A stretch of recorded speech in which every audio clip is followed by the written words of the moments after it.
रूपगढ़ गांव में जीनत एक साधारण लड़की थी, गरीब मगर हुनरमंद। उसकी सिलाई की तारीफ पूरे गांव में होती थी, लेकिन किस्मत अब तक उसकी दरवाजे पर नहीं आई थी। एक दिन जब वह काम से लौट रही थी तो पुरानी वीरान हवेली के पास किसी की हल्की परछाई देख ठिठक गई। उस जगह से तो लोग दिन में भी गुजरने से डरते थे। अगले दिन उसी हवेली के पास उसे एक युवक घायल हालत में मिला।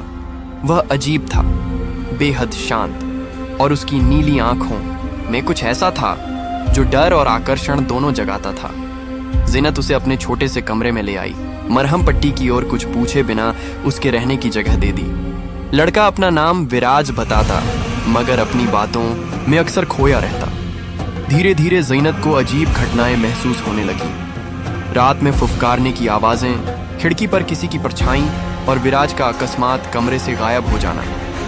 गांव के पुराने बाबा फकीरा, जो पागल कहे जाते थे, एक दिन बोले, हवेली जागी है, नीली आंखों वाला फिर लौटा है। 100 साल पहले वहां एक नाग मारा गया था, धोखा दिया गया था उसे। जीनत ने हंसकर टाल दिया, लेकिन उस रात हवेली से आती गूंजती आवाज ने उसे वहीं खींच लिया। तहखाने में उसने जो देखा वह उसकी कल्पना से परे था। विराज का चेहरा धीरे धीरे बदल रहा था। उसकी आंखों में तेज नीला प्रकाश था और उसकी त्वचा पर नाग जैसी चमक। वह बोला, तुमने मुझे धोखा दिया था पिछले जन्म में, अब या तो क्षमा मिलेगी या अंत।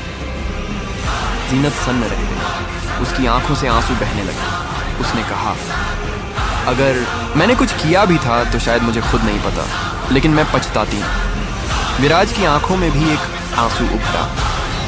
फिर वह धीरे धीरे धुआं बनकर हवेली की दीवारों में समा गया। अगली सुबह हवेली फिर से शांत थी, मगर जीनत जानती थी कोई कहानी अधूरी नहीं जाती, वह शायद लौटेगा। ऐसे ही और मज़ेदार स्टोरी के लिए हमारे चैनल को सब्सक्राइब और ज़रूर से लाइक करें प्लीज़, इससे हमें मोटिवेशन मिलता है।